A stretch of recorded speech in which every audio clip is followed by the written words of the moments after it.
আমার নবী রাহমাতুল লিল আলামিন যে সময় দুনিয়াতে আগমন হলেন, আপনারা জানেন দিন বলেছিল আমার কাছে পাঠাও, রাত বলেছিল আমার কাছে পাঠাও।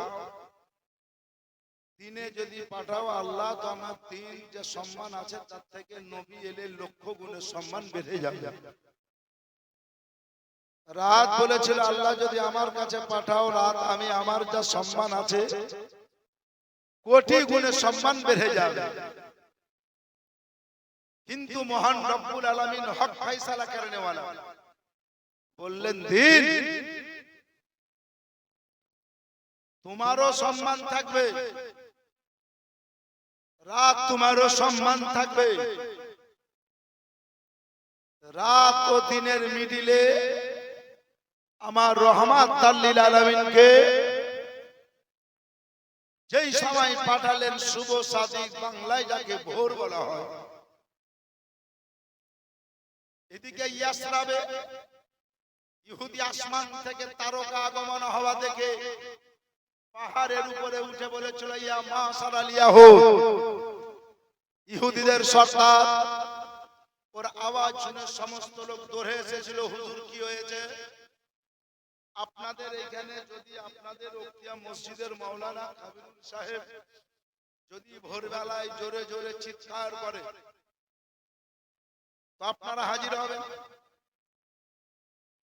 ইয়াসরাবে ইহুদির সর্দার জোরে জোরে চিৎকার করেছিল, তো চিৎকার করার কারণে সমস্ত লোক একত্রিত হয়েছিল। ৬-৭ বছরের একটা বাচ্চা যার নাম হলো হযরতে হাসান বিন সাবিত। কি নাম বললাম? হাসান বিন সাবিত, যিনি দুনিয়াতে ১২০ বছর বেঁচে ছিলেন। ৬০ বছর ছিল বেধর্মী গায়ের মুসলিম, আর ৬০ বছর ছিল মুসলমান মুমিন নবীর প্রেমিক জান্নাতি সাহাবী। নবীর দরবারে থাকতো কবিতা লিখতেন। যারা আরবিক নিয়ে পড়েছেন তারা জানেন তিনার কবিতা কত আছে লিপিবদ্ধ।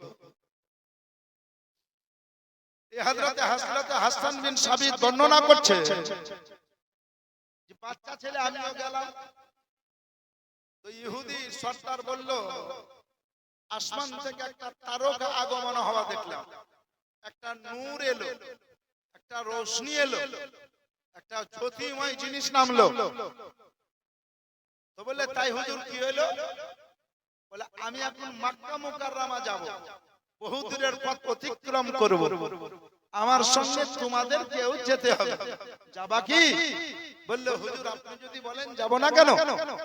বলে আমি তাওরাতে একটা জিনিস পড়েছি, জবুরে একটা জিনিস পড়েছি, ইনজিলে একটা জিনিস দেখেছি যে আসমান থেকে ভোরবেলাতে যখন একটা নূর আগমন হবে তখন বুঝে নিবে যে মক্কা মুআজ্জামা হেজাজ নগরে কুরাইশ হাসমি বংশে আমার দয়ার নবীর আগমন ঘটবে। ইহুদি সর্দার বলছে, ইহুদির সর্দারের ভাষা অনুযায়ী বুঝা গেল যে নবী আমার নূর, নবী নূর। আর কোরআনের আয়াতে তো আছে কাদ জাকুম মিনাল্লাহি নূর, অবশ্যই আল্লাহর তরফ থেকে এলো একটা নূর। আর নবী বললেন আফযালু মা খালাকাল্লাহু নূরি, সর্বপ্রথম আল্লাহ আমার নূরকে সৃষ্টি করেছে।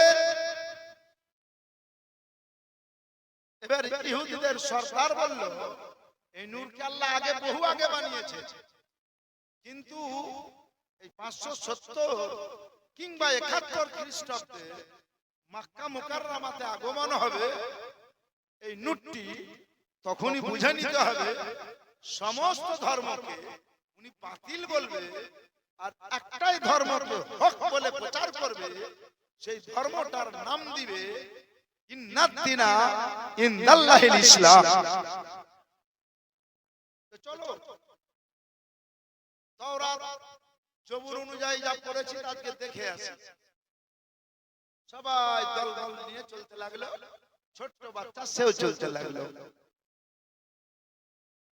ও মুসলমানেরা, হযরত হাসান বিন সাবিত রাদিয়াল্লাহু তাআলা বলছে যেতে যেতে বহু দূরের পথ অতিক্রম করলাম, একটা খালের মধ্যে গর্তের মধ্যে দেখছি একটা লোক জোরে জোরে যেন হাউমাউ করে কাঁদছে, মাথাকে নিচু করে দিয়ে। ইহুদির সর্দার বলল, মরা গাছগুলো দেখছি তো ফুলে ফলে ভর্তি হয়ে গেছে, কাঁকর পাথর গুলো দেখছি তোর পিছে আনন্দে আনন্দময় লাভ করছে, সমস্ত জিনিস আনন্দে আনন্দিত হয়েছে গো, কিন্তু এই লোকটা কাঁদছে। তখন একটা ডাউট এলো, একটু সন্দেহ হইলো যে আমি তাওরাতে এটাও লেখা আছে যে নবীর যেদিন আগমন ঘটবে, নবী মুস্তাফা যেদিন দুনিয়াতে পদার্পণ করবেন, সেদিন কারো আঘাত হবে না, সবাই আনন্দ পাবে, সবাই হাসবে, খুশিতে আত্মহারা হবে। কিন্তু বলো বলো এই লোকটা কেন কাঁদছে? দেখি লোকটাকে জিজ্ঞাসা করলো, তুমি কাঁদছো কেন গো? একবার তুমি কাঁদো কেন বলো, তোমার নাম কি? লোকটা বলল, আমার নাম শুনে তোমাদের কাম কি? তোমরা যেখানে যাচ্ছ সেইখানে যাও। বললে আমরা যাব তো মক্কা মুকাররমা, তবে তোমার কান্না দেখে একটু দাঁড়িয়ে গেলাম, একটু বলো খবর। বললে আমার কথা কি শুনবা?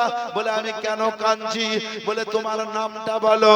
মানান্তা তোমার নাম কি? তো বললো ইসমি ইবলিস, আমার নামটা হলো ইবলিস বা আনা ইবলিস। ও মুসলমানের আগো, ইহুদিদের সর্দার বলল, বুঝে নিয়েছি এটা ইবলিস শয়তান কাঁদছে। বলে কেন কাঁদছো? বলে আজকে মক্কা মুকাররমাতে মা আমিনা রাদিয়াল্লাহু তাআলা আনহার কোলে দয়ার নবীর আগমন হয়েছে। ইহুদির সর্দার বলছে আগমন হয়েছে তো হাসবে, কাঁদছো কেন? বলছে আমার থেকে বেশি বুঝো তুমি। নবী এলো, সময় যেমন হবে, বেশ কিছু বছর পরে কলমা পড়াবে, লোককে মুসলমান মুমিন বানাবে। আমি যে লোকগুলোকে, আমার যে দলের লোক ছিল তারা সব মুসলমান হবে। আমার দল থেকে কেটে গিয়ে যারা মুসলমান হবে তারা নামাজি, নামাজ পড়বে, রোজার মাসে রোজা করবে, হজ ফরজ হলে হজ করবে। সুতরাং আমার বুদ্ধি বিদ্যা সব শেষ হয়ে গেল। যে নবীর প্রেমিক হবে সে ব্যক্তি নামাজ ছাড়া থাকতে পারবে না। আমার দলের লোক কেটে ওই দিকে চলে যাবে বলেই তো আমি কান্না করছি।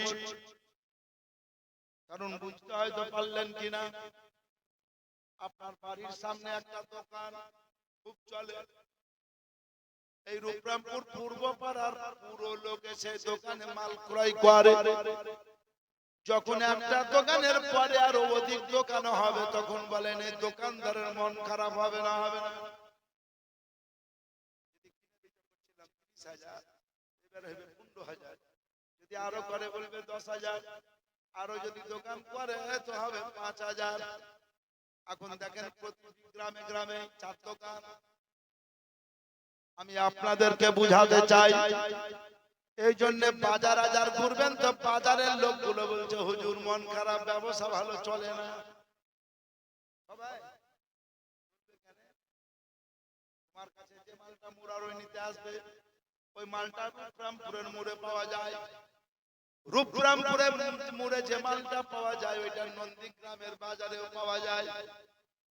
নন্দীগ্রামের বাজারে যে মালটা পাওয়া যায় সেটা হরিশপুরের বাজারেও পাওয়া যায়। আমি আপনাদেরকে বুঝাতে চাই, ইবলিস শয়তান কাঁদতে লাগলো বলে আমার বাজার এবার খারাপ হয়ে যাবে। তাছাড়া দয়ার নবী দুনিয়াতে এলো মানে বেসাহারাদের সাহারা হইলো, বেচারাদের চারা হইলো, ইয়েতিমদের মালিক হইলো, গরিবদের কের মোহাব্বত করনে ওয়ালা রহমাতাল লিল আলামিন হইলো। ওগো মুসলমানেরা, বললে তুমি আজকে কাঁদছো না, আগে কেঁদেছো? বলে এর আগে 2 বার কেঁদেছি। কখন কখন কেঁদেছো? বলে আল্লাহ যখন জান্নাত থেকে ধাক্কা দিয়ে বের করে দেয় সেই দিন একবার কেঁদেছি। আর যখন আমাকে বলে আদম নবীকে সাজদা করো, আমি সেদিন বুঝতে পারলেও পারিনি সেদিন আদম সাফিউল্লাহকে তাজিমে সাজদা করিনি, তার কারণে আমার গলাতে লানাতে তকতি পড়া হয়েছিল। সেদিন একবার কেঁদেছিলাম, আর আজকে নবীর আগমনের দিনে একবার কাঁদলাম, আর একবার এরকম সুরে জোরে হাউমাউ করে কাঁদবো। যেদিন কোরআন শরীফের একটা সূরা আছে যেটা কোরআনের মা, যাকে উম্মুল কোরআন বলা হয়, ওই সূরাটা যেদিন নাজিল হবে সেদিন আমি এরকমই ভাবে কাঁদবো। বললে সেই সূরাটার নাম কি? বলে সূরা ফাতিহা। সূরা ফাতিহাকে বলা হয় উম্মুল কোরআন, কোরআন শরীফের মা। ও মুসলমানেরা গো, আমি আপনাদেরকে জানাতে চাই, তাহলে নবীর আগমনের সম্মানার্থে সবাই হাসলো, ইবলিস কাঁদলো। মাথায় রাখবেন, নবীর আগমন দিবস পালন করাতে, জাশ্নে ঈদে মিলাদুন নবী পালন করাতে যারা নবী প্রেমিক তারা আনন্দ পাবে, যারা নবীর প্রেমিকা তারা আনন্দ পাবে, আর যারা নবীর দুশমন হবে তাদের কষ্ট হবে, আঘাত হবে। নিজের একটা বেটা আলকাতরার মতন কালো নটু বাবু মতন ভুটি, তার জন্মদিবস পালন করবে, কোনো আপত্তি নেই, কিন্তু নবীর পালন করাতে খুব কষ্ট। হিসাব করে নিয়ে আল্লাহর রহমতের উপরাম করে ওই কোয়ালিটির মানুষ নাই, দোয়া করব আছে, এই জন্মদিবস পালন করাতে কষ্ট হয়। সাবধানে থাকিয়ে, পরকাশ থাকি, ওই দলের হইতে পারে যে কাম ছিল। হ্যাঁ, খুব সাবধান। বেরাদারান ইসলাম, হযরত হাসান বিন সাবিত বললেন দলবল নিয়ে চলে গেল মক্কা মুকাররমায়। ছোট্ট করে ঘটনা, বড় খালি সারাংশ জায়গায় জায়গায় যেটা ইঙ্গিত দিব, আর সময় শেষ হবে। বেরাদারান ইসলাম, বলছেন আব্দুল মুত্তালিব কাবা শরীফ থেকে বের হলো। আব্দুল মুত্তালিবের বয়স হলো 112। কত? 112। কাবার সেক্রেটারি, যেমন আপনাদের মসজিদের সেক্রেটারি আছে আলামিন, ক্যাশিয়ার আছে টুটুল, আলামিন ভাই, টুটুল ভাই, এটা সেক্রেটারি কে ক্যাশিয়ার, হয়তো আরো কাউকে করেছে সভাপতি, কেউ আছে হয়তো সদস্য। কাবা শরীফের একটা হিসাব ছিল যে কাবার সেক্রেটারি কে সেই সময় ছিল আব্দুল মুত্তালিব।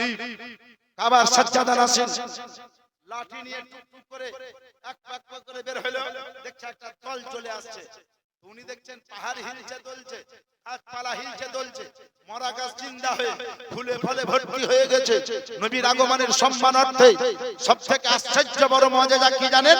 নবী যেদিন আগমন হয়েছিলেন, নবী যেদিন দুনিয়াতে এসেছিলেন, আল্লাহ বললেন হাবিব তোমার সম্মানার্থে পৃথিবীতে আজকে যত বাড়িতে যত মহিলাদের বাচ্চা জন্ম হবে, একজনেরও কন্যা সন্তান হবে না, বরঞ্চ প্রত্যেকেরই পুত্র সন্তান জন্ম হবে।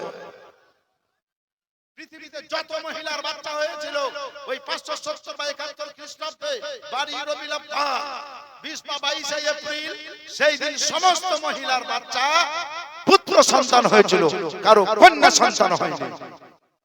কম বড় নবীর মুজিজা। আল্লাহ বললেন হাবিব তোমাকে রাহমাতুল লিল আলামিন করে প্রেরণ করলাম, তো তোমার ওসিলায় যত বাচ্চা হবে সবাইকে পুত্রই করে দিলাম।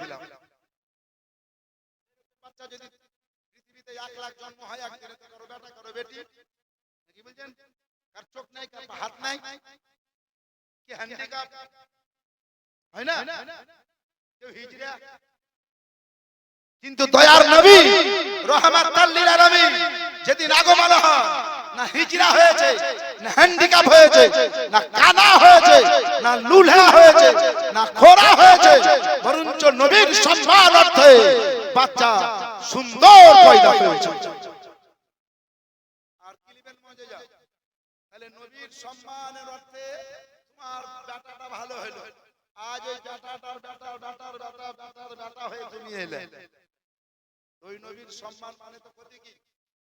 তো আব্দুল মুত্তালিব বললেন একটা দল চলে আসছে, তো ছোট একটা বাচ্চা দেখলাম 7-8 বছরের, সব দলে সেই হিন্দু সর্দার আগে আছে, কিন্তু বাচ্চা ছেলে তো তাকেও আগে নিয়ে আছে।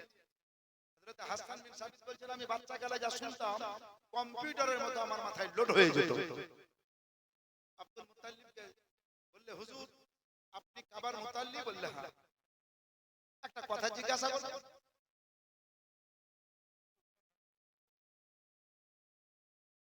বললে হুজুর আমরা বহুদূর থেকে আসছি। কোথা থেকে? ইয়াসরাব থেকে। বলে কি কারণে আসছেন? বলে একটা আমরা নূর আগমন হওয়া দেখেছি। মক্কা মুকাররমাতে একটা বাচ্চার জন্মের কথা তাওরাত জবুরে পড়েছিলাম। আপনার মক্কা মুকাররমাতে একটা বাচ্চার কি জন্ম হয়েছে 12 তারিখে সোমবার শুভ সাদিকে 20 বা 22 এপ্রিল। আব্দুল মুতাল্লিব মুচকি হেসে বলছে, জি হ্যাঁ বাচ্চা হয়েছে। আপনারা খবর কি করে পেলেন? বলে আমরা ওই নূরের, ওই নূরটা আসমান থেকে জমিনে এলো। আমি পাহাড়ে ছিলাম ইহুদির সর্দার, তাই ওটা দেখে অনুভব করে আমরা মক্কা মুকাররমা চলে এলাম। আর এদিকে কিতাবে দেখেছি, তা মিল করতে এলাম। কথাটা সত্য নাকি? হযরত আব্দুল মুত্তালিব বললেন, বাচ্চাকে কি দেখবেন? জোরে বলুন। উনাকে জিজ্ঞাসা করা হলো কোয়ালিটির বাচ্চা কি জন্ম হয়েছে? বললে বাচ্চাটাকে কি দেখবেন? আল্লাহরা বুঝে নিল জন্ম হয়েছে। বললে জি যখন বাচ্চা জন্ম হয়েছে দেখবেন। বলছেন দেখবো, আলহামদুলিল্লাহ দেখবো। বলে আমারই ঘরে আসেন। বলে আপনার কে? বলে ওইটা আমার সম্পর্কে পোতা হচ্ছে, আমার ছেলে আব্দুল্লাহর বাচ্চা। তবে বাচ্চা গর্ভে ছিল, পিতা হারিয়ে দিয়েছে। বাচ্চা গর্ভে ছিল, ছেলে বাণিজ্য করতে গিয়ে আমার আব্দুল্লাহ বাড়ি আসতে পারেনি, দুনিয়া থেকে বিদায় হয়ে চলে গেছে। তবে আসেন বাচ্চাটা দেখবেন তো। লোকেরা লাইন দিয়ে এলো, আর মা আমিনার কোলে জান্নাতি চাদরে বাচ্চাখানা চেহারা ঢাকা আছে। নবী মুস্তাফা যখন আসেন, আমার নবীকে আল্লাহ এমন রহমতুল লিল আলামিন করে পাঠিয়েছিলেন। এওয়াজ আপনার উপনাম করে হয়তো কয়েকবার করেছি। দুনিয়ার বাচ্চা থেকে নবীকে এত সম্মান দিয়েছিলেন যে নবীর হাঁটুর নিচু থেকে নাভির উপর পর্যন্ত ইজ্জতখানা জান্নাতি রেশমের সাদা কাপড়ে আল্লাহ ঢেকে পাঠিয়েছিলেন। মা আমিনা বললেন, বাচ্চা নিয়ে যখন একটু চাদর উঠিয়ে দেখছি তো বাচ্চা আছে, আবার একটু পরে দেখছি তো বাচ্চা কাঁদতে লেগেছিলেন। কিছুক্ষণ পরে আবার চাদর তুললাম তো দেখছি বাচ্চা আছে। বলে আমার বাচ্চাকে কে নিয়ে পালিয়েছিলেন? আওয়াজ এলো, গো আমিনা, বাচ্চাকে কেউ নিয়ে যায়নি। আল্লাহ পাক রব্বুল আলামিন ক্ষণিকের জন্য আমরা ফেরেশতা আমাদেরকে হুকুম দিয়েছিলেন, ওগো আমার ফেরেশতা, আমার হাবিবকে বিশ্ব জাহানটা সায়ের করিয়ে দাও। তাই তাফসীরে লেখা আছে, নবী যেদিন দুনিয়ায় এসেছেন সেদিন আপনি যে জায়গায় আজকে জালসা করছেন এই জায়গাটাও নবী আমার দেখে গেছে। এই জন্য তো নবীকে বলা হয় গায়েবের খবর। বেরাদার তো সবাই মিলে এলো মা আমিনা রাদিয়াল্লাহু তাআলা আনহা কোল থেকে বাচ্চাটা নিয়ে হযরত আব্দুল মুত্তালিব কলেজের সামনে বাচ্চাটাকে হাজির করলেন। হাজির করার পরে বললে, হুজুর বাচ্চাটার চেহারা একটু দেখাবেন। ইহুদির সর্দার বলল, সমস্ত লোক দলবল নিয়ে হাজির, মাঝে এনেছে। বলে আপনারা ওয়েট করেন, আমরা দেখাচ্ছি। চেহারা যেমনই কাপড়টা তুলে দিয়েছে, ইহুদি বাচ্চাকে দেখা মাত্র কয়েকটা কথা অনুভব করে দিলের মধ্যে আলোচনা করতে লেগেছে। আর আলোচনা করা মাত্র ইহুদি বাচ্চাটা দেখতে দেখতে অজ্ঞান হয়ে ওইখানে পড়ে গেছে। ইহুদির সর্দার অজ্ঞান হয়ে পড়ে গেছে। এবার বাচ্চা দেখতে দেখতে যদি কেউ দাঁতি লেগে অজ্ঞান হয়ে হুঁশ হারিয়ে পড়ে যায়, ঝামেলা বেঁধে গেল। আপনার বাচ্চাকে যদি আমি দেখি বা কোনো একটা লোক দেখছে, দেখতে দেখতে যদি ছেলেটা হাউ হাউ করে কাঁদতে লাগে বা দাঁতি লেগে পড়ে যায়, তখন মারলে নাকি রে, জাদু মারলে করলে নাকি রে, বহুত রকম ভাব। আব্দুল মুত্তালিব বলছেন, আমার বাড়ির মেহমান, আমার বাড়িতে এসেছে, এদের বিপদ হয়ে গেল, খবরটা কি? কিছুক্ষণ পরে লোকটার জ্ঞান হলো, হুঁশে এলো।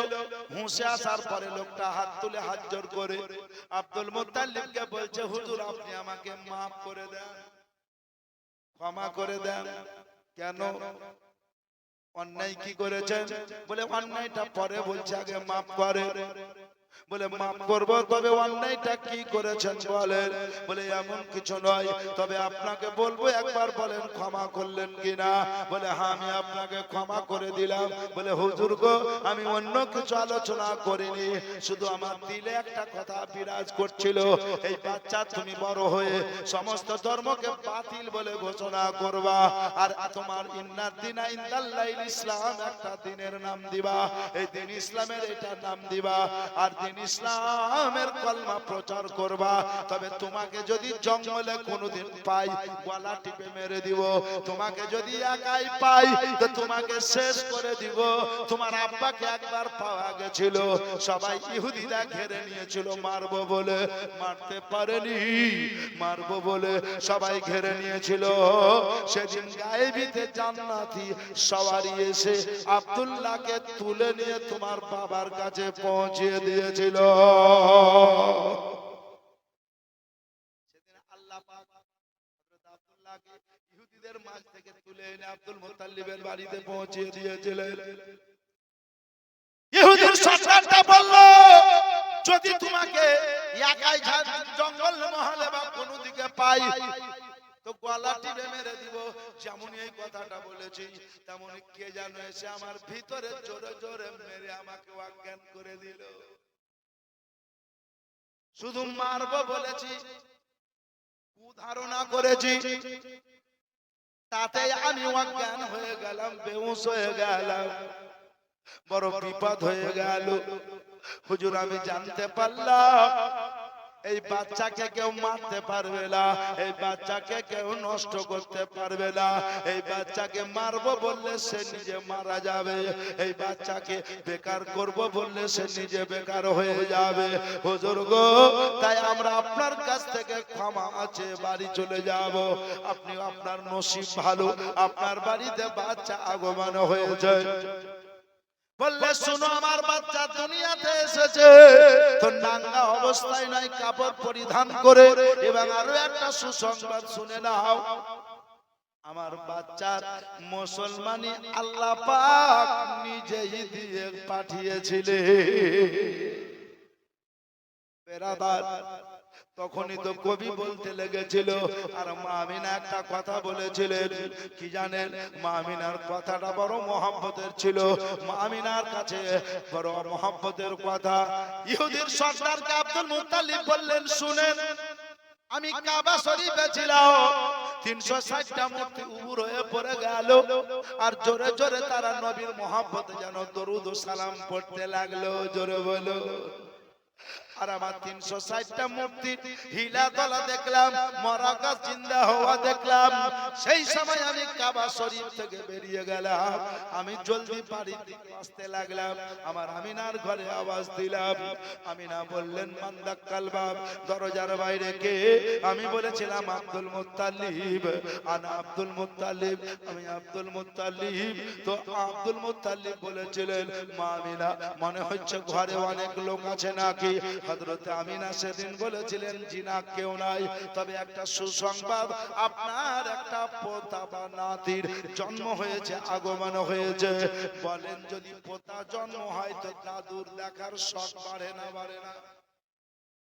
দাদুর ইচ্ছা হলো, দরজা হলো। যে আমিনা রাদিয়াল্লাহু তাআলা আনহাকে আব্দুল মুত্তালিব দৃষ্টি দিয়ে দেখতেন তো চোখে ঝরঝর করে পানি ঝরতো। বলে, হুজুর কাঁদছেন কেন? বলে, আমি আমিনাকে দেখলে আমার আব্দুল্লাহর কথা মনে পড়ে যায়। আর যখন আমিনার পেশানিতে নজর দিয়ে নূরে মুহাম্মদী কথা শুনতে পাই, তখনই আমার আনন্দ লাগে যে আমি আব্দুল মুত্তালিব, যখন নবীর কথা হবে তো আব্দুল মুত্তালিবের কথা হবে, যখন নবীর কথা হবে তখন নবীর বংশের কথা হবে, যখন নবীর কথা হবে তখন নবীর দাদুর নাম আসবে, আসবে, নবীর দাদির নাম আসবে, নবীর বাপের নাম আসবে, নবীর মায়ের নাম আসবে, নবীর মক্কা মুকাররমার নাম আসবে, নবীর মদিনা মুনওয়ারার নাম আসবে। আমি আব্দুল মুত্তালিব আমার উরুস যদি সন্তানের মধ্যে, আমার বংশের মধ্যে আমার আকা মুস্তাফার আগমন হয়েছে, এতে আব্দুল মুত্তালিব একাই খুশি নয়, বরঞ্চ বিশ্ব জাহানের মানুষ খুশি হয়ে যাবে। বেরাদার, আব্দুল মুত্তালিব বললেন, মা দরজা খোলো। তো মা আমিনা আওয়াজ দিলেন, কি বললেন জানেন? হুজুর, এখন দরজা খুলতে পারবো না। কেন? ফারিস্তার ভিড় লেগেছে, নূরের নবী এসেছে। ফারিস্তার ভিড় লেগেছে, আজকে নবীর নূর এসেছে। ফারিস্তার ভিড় লেগেছে, নূরের নবী এসেছে। ও আব্দুল মুত্তালিব শোনো, দরজা খোলা যাবে না, দরজা খুলে দিলে পরে তুমি বাজবালা। কেন? নূরে নূরে নূরে নূরে মিশিয়ে গেছে, ফারিস্তার ভিড় লেগেছে, মা আমিনা দেখতে পেয়েছে। আমার নবী নূর, যতক্ষণ পর্যন্ত নবীকে সাধারণ মানবের ন্যায় করা হবে না, ততক্ষণ পর্যন্ত দুনিয়ার কোন মানুষের সঙ্গে সাক্ষাৎ হবে না। দেখছেন, যদি মনে করেন এদের লাইন নিয়ে আসবো, আসবে না, লাইন টাঙা হবে, কেবিলওয়ালা তারে লাইন আনেন আর কেবিলের উপরে হাত দেন, সব মারবে, মারবে মারবে না? লাইন চলছে কিন্তু শর্ট মারবে না। কিন্তু আর ভিতরটাকে যদি একটু চিড়ে দেন আর ভিতরকার তারটাতে হাত দেন, ওই তারটাতে হাত দেওয়ার সময় আপনাকে বলতে হবে, ভাই রে দেখো ভিতরকার তারে হাত দিছি, কাফন কিনতে যাও, কাফন রেডি করো, এবারে আমি তারে হাত দিছি। আল্লাহ বললেন, আমার নবীকে যদি নূর ভাবে রাখতাম তো মক্কা পুরে ছাই হয়ে যেত, মদিনা শরীফ পুরে ছাই হয়ে যেত। সুতরাং নবীকে তো আমি প্রেরণ করেছি হেদায়েত দেওয়ার জন্য। সুতরাং নবীকে ঠিক এই কবরের নায়ক যখন করে দিব, নবী আমার মক্কা মুকাররমাতে 53 বছর থাকবেন, হিজরত করে মদিনা শরীফে 10 বছর থাকবেন। তারপরে নবী আমার যেরকম নূর ছিল ওই রকম নূর হয়ে যাবে। আপনি বলবেন, মাওলানা কথাটা কেমন হলো? যদি তাই না হয়, আমার দয়ার নবী রাহমাতুল লিল আলামিন আকা মুস্তাফা হযরত আলীকে বললেন, আলী আমার ইন্তেকালের পরে কয়েকজন সাহাবা গোসল আমাকে দেবে, তার মধ্যে তুমিও আমাকে গোসল দিবা। তবে শোনো আলী গো, তুমি বাদে যারা আমাকে গোসল দেওয়ার সময় কাছে থাকবে তাদেরকে বলে নিবা তারা যাদের চোখে পট্টি বেঁধে নেয়। হযরত আলী বললেন, ইয়া রাসূলুল্লাহ চোখে পট্টি বাঁধবে? নবী বললেন, হ্যাঁ তারা যাদের চোখে পট্টি বাঁধে, কারণ যদি চোখে পট্টি না বাঁধে, আমি যে নূরের নবী, আমি মুস্তাফা আকা, সুতরাং আমি যখন দুনিয়া থেকে বিদায় নিয়ে যাব, বিদায় অর্থাৎ ক্ষণিকের জন্য আমার রূহটা নিয়ে পুনরায় দেওয়া হবে। শোনো আলী গো, আমাকে শেষবারের মতো যখন গোসলটা দেবে, ওই দেহ মোবারক খানা যদি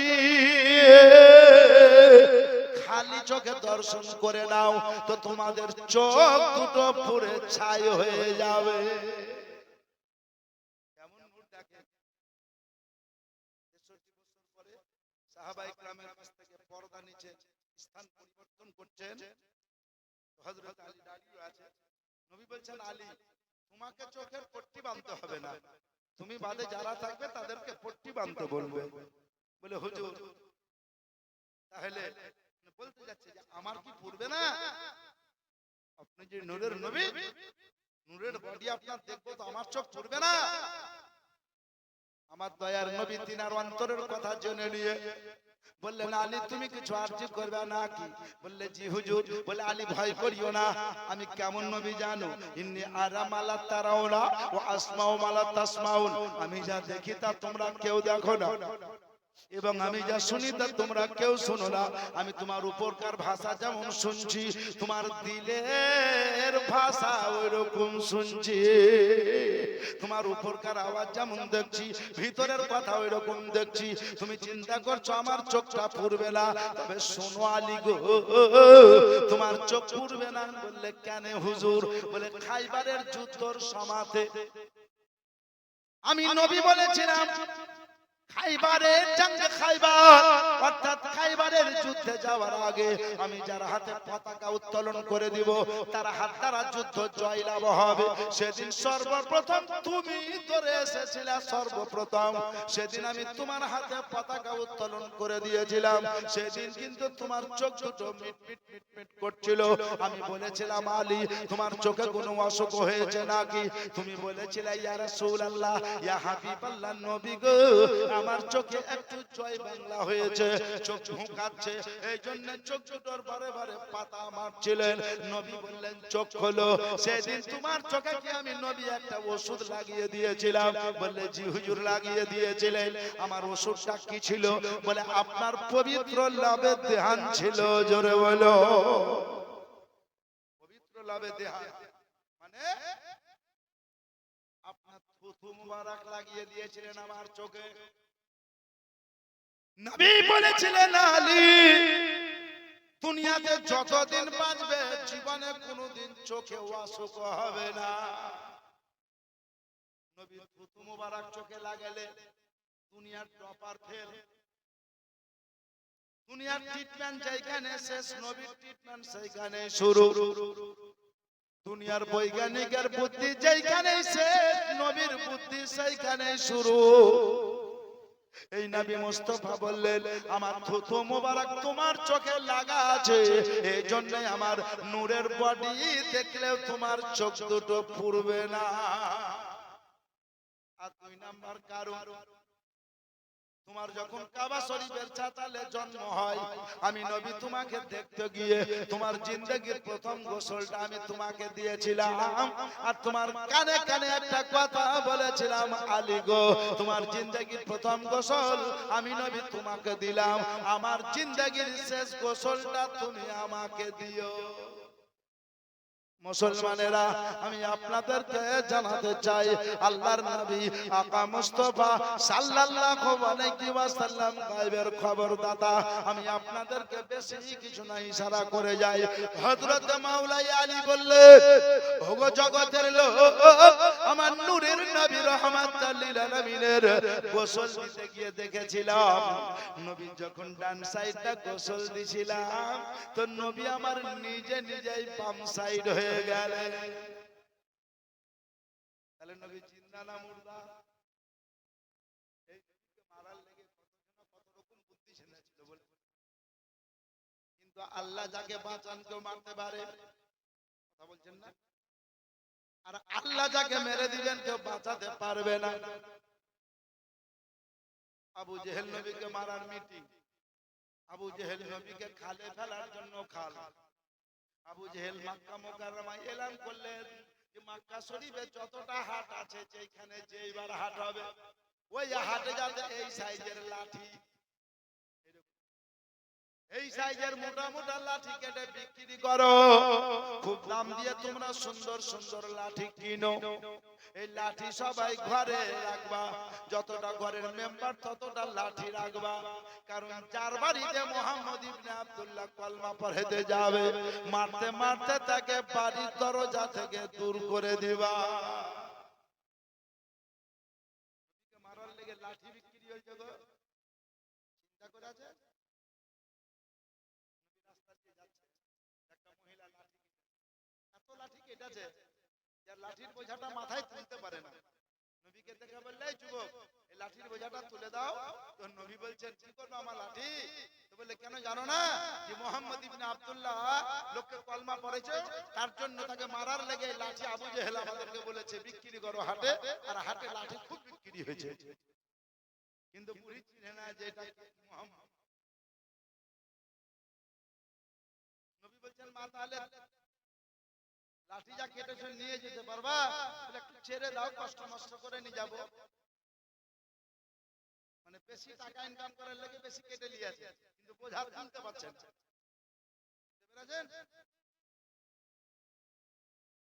কারণ আছে দুনিয়াতে আপনার সাধ্য আছে হয়তো 20 খান লাঠি নিয়ে যাওয়া, আপনি 100 খান কেটে নিয়েছেন, এরকম হয় না? ফকির মেলা আছে, 10 টাকা দিবেন তো আলাদা, 50 দিবেন তো আরো আলাদা। এজন্য একটা লোক একটা কাজ করে হলো কি জানেন, দরজাতে একটা কলসিতে চাল ভরি রেখে দিয়েছে, বুদ্ধিমান লোক।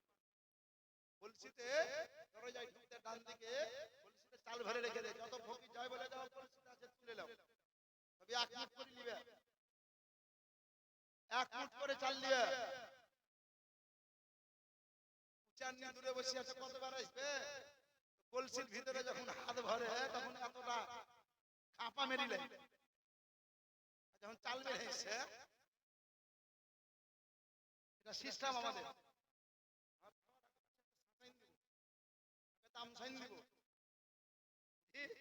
কত রকম বুদ্ধি। কিন্তু দোয়া দরুদ পড়ে যখন খাবেন অল্প পেট ভরে যাবে। কলসিতে হাত ভরার মৃত্যু হাত মুঠ একবারে গায়ে দিয়ে আছে, 500 হবে, কিন্তু বের হয়েছে যেন 50। যা হলো তো এসেছে একবারে। দয়ার নবী রাহমাতুল লিল আলামিন বললেন মা গো, লাঠি সাধ্য মোতাবেক কাটনি।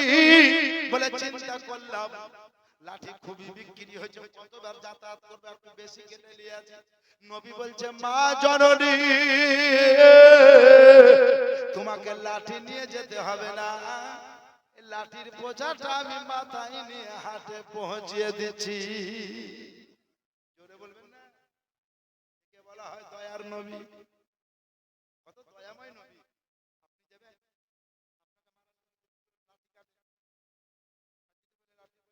কাকে মারবা, হয়তো চিনে না,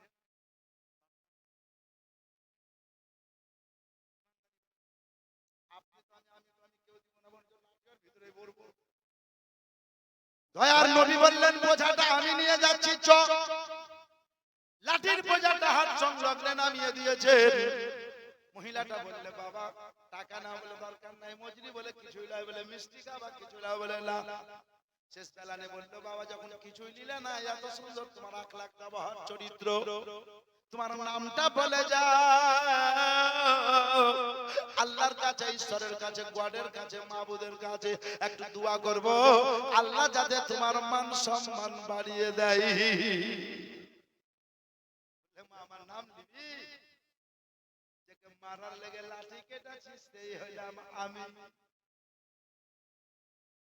মহিলাটার চোখে পানি চলে এলো, তাহলে তুমি কি মুহাম্মদ ইবনে আব্দুল্লাহ বললে, কি এত বড় অন্যায় করলাম আমি, আল্লাহ আমায় maaf করবে না রব্বুল আলামিন। শোনো শোনো নবী গো, ওগো আল আমিন। তবে আবু জেহেল যা শুনিয়েছিল তার বিপরীত দেখলাম, আবু জেহেল যা বলেছিল তার বিপরীত দেখলাম। এত সুন্দর আখলাক ব্যবহার চরিত্র আপনার, চলা আলাদা, বলা আলাদা, উঠা আলাদা। আবু জেহেল বলল যেটা তার বিপরীত, সুতরাং আর দেরি করব না, এখনই আপনার কলমা পড়ে আমি মুসলমান হয়ে যাব। মুসলমান হইল, বলে একটু থামেন, লাঠিটা বিক্রি করে লাই। আগেকার কিছু লাঠি বিক্রি করা টাকা আছে, আর আজকের কিছু টাকা পাবো, সব আপনার খিদমতে দিব, আপনার কদমের তলায় বিছিয়ে দেব। এটা দ্বীন ইসলামের জন্য আপনি খরচ করবেন। আর আবু জেহেলকে জব্দ করার জন্য অস্ত্র শস্ত্রের ব্যবস্থা নেবেন। নবী বললেন ওগো মা জননী, কাউকে জব্দ করতে হবে না। যদি কেউ ভাবে আমি কাউকে জব্দ করব, সে নিজে নিজে জব্দ হয়ে যাবে। কারণ চাহকুন্দার চাহ পেয়েছে। আবু জেহেল কুয়ো খুঁড়েছিল আমাকে ফেলার জন্য, ওই কুয়োতে আমি পড়িনি, বরঞ্চ আবু জেহেল নিজেই পড়েছিল। আবু লাহাব আমার জন্য রাস্তায় কাঁটা বিছিয়েছিল, বিষাক্ত বিষাক্ত কাঁটা বিছিয়েছিল। আমি যেই পথে চলি ওই পথের উপরে আল্লাহ পাক রব্বুল আলামিন প্রত্যেকটা কাঁটার মুখে গোলাপ ফুল বানিয়ে দিয়েছিলেন, আর প্রত্যেকটা কাঁটার মুখে গোলাপ ফুল হয়ে আমার কদম মোবারকে চুমা দিয়েছিল। সুতরাং ইজ্জতের মালিক আল্লাহ, জিল্লাতের মালিক আল্লাহ। বুড়ি মা গো, আল্লাহ আমার সম্মান বাড়িয়েছে, কিছুদিন পরে তুমি পেয়ে যাবে। জিজ্ঞাসা যদি করো নবীর চরিত্র কেমন, তো উত্তর পাবা খুলকুল কোরআন। নবীর চরিত্র হলো পবিত্র কোরআন শরীফ। যেই নবীর চরিত্র কোরআন শরীফ হয়, তাহলে ওই নবী কেমন নবী হয়।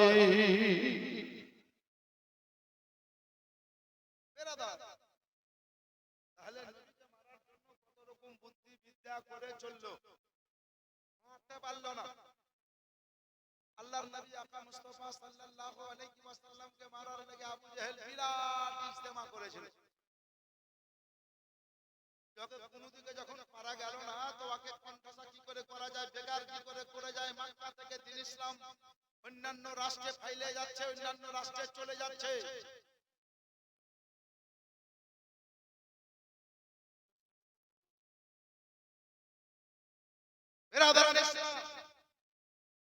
আমি আপনাদেরকে বলি,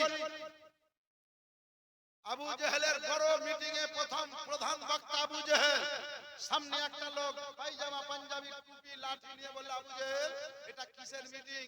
বলে মুহাম্মদ ইবনে আব্দুল্লাহকে জব্দ করতে হবে কি করে, কণ্ঠসা করতে হবে কি করে, বেকার করতে হবে কি করে, কলমা যাতে প্রচার করতে না পারে, এর কারণে মিটিং। বললে আবু জেহেল একটা কথা বলতে এসেছি। বলে কি? মিটিং করে লাভ নাই, যত তাড়াতাড়ি পারবে। আবু জেহেল বলছে কি মুহাম্মদ ইবনে আব্দুল্লাহকে হত্যা করে দাও। বলুন নাউজুবিল্লাহ মিন যালিক, হত্যা করে দাও। বাস থাকবে না, বাসি বাজবে না, মুহাম্মদ থাকবে না, মুহাম্মাদের কলমা চলবে না, মেরে দাও। আবু জেহেল বলে আপনার বাড়ি কোথায়? বলে আমার বাড়ি খোঁজ নিতে হবে না। আপনার নাম কি? বলে আমার নাম ইবলিস।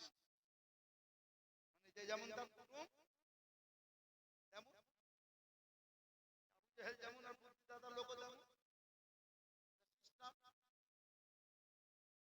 আবু জেহেল বলে আজকের মিটিং এখানে শেষ। সিদ্ধান্ত হলো যে মুহাম্মদ ইবনে আব্দুল্লাহকে জব্দ করতে হবে। কে আছো মুহাম্মদ ইবনে আব্দুল্লাহকে হত্যা করতে পারবা? লোক রেডি হচ্ছে হত্যা করার জন্য। আর দয়ার নবী আমার রব্বুল আলামিনের দরবারে হাত তুলে দোয়া করছে। জোরে বলো, দোয়া কি ছিল? ওগো রব্বুল আলামিন, খালিকে কায়নাত মাওলা, আরবের মধ্যে দুটো পালওয়ান, বিশেষ করে মক্কা মুকাররমাতে দুটো পালওয়ান আছে, বড় বড় পালওয়ান। তাদের মতো মক্কা মুকাররমাতে পালওয়ান নাই, দুনিয়াতে অত বড় পালওয়ান নাই। রব্বুল আলামিন সেই পালওয়ান দুটোর নাম হলো, একটা পালওয়ানের নাম হলো উমার, আর একটা পালওয়ানের নাম হলো আবু জাহেল। সুতরাং আবু জেহেল আর উমার এই দুটো মক্কা মুকাররমার আরবের মধ্যে বড় পালওয়ান আছে। আল্লাহ গো, দুটো পালওয়ানের মধ্যে একটা পালওয়ান আমাকে দিয়ে দাও।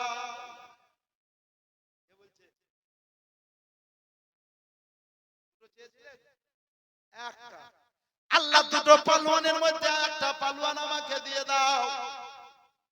আর আবু জেহেল বলছে কে আছো নবীকে হত্যা করতে পারবা? আল্লাহ বলেন হাবিব, জগতের দোয়া কবুল হতে পারে নাও পারে, কিন্তু তোমার দোয়া কবুল হওয়ার জন্য আমার পাক দরবার অপেক্ষা করে। নবীর দোয়া কমপ্লিট। এদিকে আবু জেহেলের কাছে বহু লোকের মাঝে একজন হাত তুললো, বিশাল বড় বড় মুচ, মুচে তাও বিচার বলছে মামু আমি আছি, কাল সকালবেলায় হত্যা করে আসবো। নাম হলো তার উমার। টন্টিনা পাঠান, পাঠান রাগী হয়। উমার বললে মামু আমি আছি সকাল বেলায় মারবো। আবু জেহেল বললে ভাগিনা জানি তুমি ছাড়া কেউ পারবে না মুহাম্মদ ইবনে আব্দুল্লাহকে হত্যা করতে। সকাল বেলাতে ওগো মুসলমানেরা আপনার উমরামপুরের মাঠ থেকে এই পলসা যাবেন, আপনি একটা মাঠ অতিক্রম করে যাবেন। উমার নাঙ্গা তরোয়াল নিয়ে গ্রাম থেকে বেরিয়ে চলে গেছে। মাঠ ময়দানে অনেক মেষ চড়াচ্ছে, ছাগল চড়াচ্ছে। তার মধ্যে একটা লোক যার নাম হলো নাঈম বিন আব্দুল্লাহ। নাঈম সকাল বেলায় দেখছে মুছে তাও দিচ্ছে, তরোয়াল নিয়ে যাচ্ছে। ওগো উমার কোথায় যাবা, কোথায় যাবা একটু শুনো। উমার বলছে যা। কে রে এখানে ডেকে দিলে আর মারা হবে না রে। বললেন নাঈম খবর কি? বলে সকাল বেলায় নাঙ্গা তরোয়াল নিয়ে কোথায় যাবা? বলে মুহাম্মদ ইবনে আব্দুল্লাহকে হত্যা করতে যাব। নাঈম বললেন আরে কামাল पहले अपने घर तो संभाल, अरे कमाल पहले अपने घर तो संभाल। বলতে বলতে বলছে উমর বলছে তার মানে? বলে মানে পরে বলছি। তুমি নবী মুস্তাফাকে মারতে যাবা, নবী মুস্তাফা সাল্লাল্লাহু আলাইহি ওয়াসাল্লামকে হত্যা করতে যাবা। তবে শুনো গো, শুনো শুনো শুনো একটা কথা বলছি। বললে কি? বলে কথা হলো এইটি, আমার নবী মুস্তাফাকে মারার আগে আমার দেখো অনেক ছাগল চড়াচ্ছি, তার মধ্যে একটা ছোট ছাগল উমরের নাঈমের সামনে ঘোরাফেরা করছিল। বলল তুমি আমার নবীকে মারবা, তার আগে একটা কথা বলছিলাম, নবীকে মারার আগে আমার এই ছাগলের বাচ্চাটা, হালওয়ানের বাচ্চাটা যদি ধরে দিতে পারো তো জানবো নবীকে তুমি মারতে পারবা। শর্ত লাগিয়ে দিল, এই ছাগলের বাচ্চাটা যদি ধরতে পারো তো নবীকে মারতে পারবা, আর ছাগলের বাচ্চাটা যদি ধরতে না পারো তো নবীকে মারতে পারবা না। আপনার গ্রামের একজন মিলিটারি চাকরিতে জয়েন করে এলো, জুম্মা মসজিদের সামনে আপনার সঙ্গে দেখা হলো। সেক্রেটারি আব্দুল লতিফ সাহেব বলছে বাবা খবর কি? বলে দেখেন চাচা চাকরিতে জয়েন করে এলাম। আমাদের গ্রামের আব্দুল লোকটাকে ধরতে পারে, মিলিটারিতে জয়েন করেছে কত বছরে? 80 বছর করে বুড়া, ধরতে পারতেন আগে? কথা বলেন। বলবে ওকে গেলে তোমাকে দুই হাতে লাগাবো, ছেলে যদি রাগি হয়। উমর বলছে নাঈম তোর এই ছাগলের বাচ্চা কেন? যত ছাগলের বাচ্চা আছে উমরকে 2 মিনিট লাগবে না, এক ঝপটে ধরে নিল। নাঈম বলছে সবকে ধরতে হবে না, শুধু একটাকে ধরে দেখা। জোরে বলুন হায় হায়। নবীর প্রেমিক, নবীর যদি মহব্বত থাকে, কসম খোদার আপনাকে বললাম জীবনে কোনোদিন কোনো অসুবিধা হবে না। নাঈম একটু দোয়া করে বলল রব্বুল আলামিন আমি উমারের সঙ্গে একটা বেট খেলেছি, উমারের সঙ্গে একটা কথা দিয়েছি, যদি আমার ছাগলের বাচ্চাটা ধরতে পারে নবীকে মারতে পারবে। সুতরাং আল্লাহ গো আমার ছাগলের বাচ্চাটার এত ক্ষমতা দান করো, আমার ছাগলের বাচ্চাটার ক্ষমতা দান করো রব্বুল আলামিন, যাতে আমার ছাগলের বাচ্চাটাকে উমারের মতো হাজারটা পালোয়ান এলে যাতে ধরতে না পারে। কারণ যদি ছাগলের বাচ্চাটা ধরতে পারে নবীকে মারতে পারবে, আর ধরতে না পারে তো নবীকে মারবে না। দোয়া করছেন নাঈম বিন আব্দুল্লাহ, আব্দুল্লাহর ছেলে নাঈম। আর এদিকে আপনাকে একটা কথা বলে দেয়, নাঈম কিন্তু নব মুসলিম, নতুন মুসলমান। আর একটু ক্লিয়ার করে দেয়, সেই সময়তে নবীর কাছে মাত্র মুসলমান হলো 39টি। কয়টা বললাম? 39 জনের মধ্যে একজন যার নাম হলো ছাগল চড়া নাঈম, নতুন মুসলমান। 39 জনের মধ্যে একজন দোয়া করে 4 লাখ কারেন্টের মতো দোয়া কবুল। আল্লাহ বললেন নাঈম তুমি নব মুসলিম, আমার নবীর প্রেমিক, ছাগলের বাচ্চার জন্য দোয়া করছো, আমি আল্লাহ ছাগলের বাচ্চার এমন শক্তি দিয়ে দিলাম নাঈম উমরের মতো হাজারো পালোয়ান এলে ধরতে পারবে না। তো উমর বলে তরবারটা ধোয়া ছাগলের বাচ্চাটা ধরতে লাগলো। দীর্ঘক্ষণ সময় ধরে যখন কাছাকাছি হয়েছে, খুব দৌড়াদৌড়ি করে ধরতে যাবে তো ছাগলের বাচ্চাটা উমরের ঘাট টপকে পালিয়ে গেল। তোমার বলছে নেই, এটা ছাগলের বাচ্চা রে না হুনুর বাচ্চা রে, ঘাট কাটতে পালে রে। তখন নেইমের জবান থেকে ভাষা বেরিয়ে গেছে, শুনছি বলে মাক্কার তুমি বড় পালওয়ান, শুনছি মাক্কায় দুটো আছে বড় পালওয়ান, তার মধ্যে একটা আবু জেহেল আর উমার, তুমি বড় পালওয়ান, ধরো কেন আমার ছোট হালওয়ান, ধরো। যদি হালওয়ান ধরতে পারো কথা দিলাম নবীকে মারতে পারবা। উমার আরো রাগ উঠে গেল,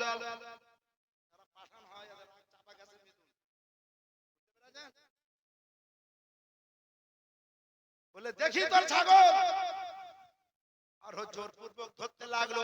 মুফতিয়ানে দিন সারাই মাতিন বললেন 3 থেকে 3.5 ঘন্টা সময় লাগলো প্রথম থেকে শেষ পর্যন্ত। ছাগলের বাচ্চাটা ধরবে বলে শেষে কাছে গেল, তো ছাগলের বাচ্চাটা মাথা টপকে পালিয়ে গেল। উমার বলছে নাই আর হলো না, দেখতে ছাগলের বাচ্চা কিন্তু আসলে এটা বাঘের বাচ্চা, পালাইলাম। তবে শুনো, নহিম বলছে পালওয়ান তুমি কত বড় আমি বুঝে নিলাম, জোরে বলো যাও। বলে যাবো তো বটে, তবে তুমি যে আমাকে বললে রে কামাল পহলে अपने घर तो संभाल, এর মানেটা বুঝাও। বলে মানে বুঝবে, মানে বুঝবা। নবীকে আল্লাহ নবুয়ত প্রচার করতে বলেছে, নবীকে আল্লাহ নবুয়ত প্রচার করার হুকুম দিয়েছে। হাবিব আসমান তৈরি করেনি তখনও তুমি নবী, জমিন তৈরি করেনি তখনকার তুমি নবী, সবারই আগে তুমি। আমি আল্লাহ পরওয়ারদিগার, নবী তুমি হলে নাইবে পরওয়ারদিগার। সুতরাং ওগো আমার হাবিব কলমা প্রচার করো। নবী কলমা প্রচার করছে, এতে তোমার অ্যালার্জি কোথায়? যার মন চাইবে কলমা পড়বে, যার মন চাইবে না পড়বে না। তবে নবীকে মারার আগে যদি পারো তো তুমি তোমার দুলাভাই তোমার বোনকে মারো। কেন? বলে তোমার বোনের নাম কি ফাতেমা? বললে হ্যাঁ। তোমার আব্বার নাম কি খাত্তাব? বললে হ্যাঁ। বলে ফাতেমা যে নারী থেকে এসেছে, তুমি ওই নারী থেকে এসেছো। তোমার আপন বোন যার নাম ফাতেমা বিনতে খাত্তাব, ওই ফাতেমা তুমি কি জানো? আর ফাতেমার স্বামী দয়ার নবীর কলমা পড়ে মুসলমান হয়েছে। কথা শুনে না? বলে যাও একবার বহিনের কাছ থেকে শোনো, জোরে বলুন। তোরে বহিনের বাড়ি, দরজায় আওয়াজ দিচ্ছে, তখন বোন হযরতে বেলাল হাবশী ঘরের মধ্যে আছে, আরো কয়েকজন সাহাবা আছে। যখন কিছু আয়াত নাজিল হয়েছিল, ওই আয়াতগুলো বোনের স্বামী সব মুখস্থ করছিল, পড়ছিল মনোযোগ সহকারে। উমার কিছুক্ষণ কান দিয়ে শুনেছিল, শোনার পরে যখন আওয়াজ দিয়েছিল, বোন বলেছিল মান দাক্কাল বাব, দরজার বাইরে কে বলে? আনা উমার ইবনে খাত্তাব, আমি তোমার ভাই উমার। বললে ভাই থামো, কোরআন শরীফের ওই আয়াতগুলোকে বুঝে নিয়েছে ভাই আবু জেহেলের পক্ষে আছে। বোন তো আর জানে না যে উমার কোন হিসাবে আসছে। সুন্দর করে যত্ন সহকারে সিন্ধুকে ভরে রেখে দরজা খুলছে। উমার দেখে বললে ফাতেমা শুনলাম নাকি তুমি নবীর কলমা পড়েছো। ফাতেমা কেমন নবীর কলমা পড়নে वाली মুসলমান, মুসলিমা ও মুসলমান। ফাতেমা বললে ভাই কি বলছো? বলে শুনলাম নাকি তুমি নবীর কলমা পড়েছো। বলে তুমি শুনেছো দূরের কথা, বলো উমার নবীর কলমা আবার পড়বো কি? কেমন মেজাজ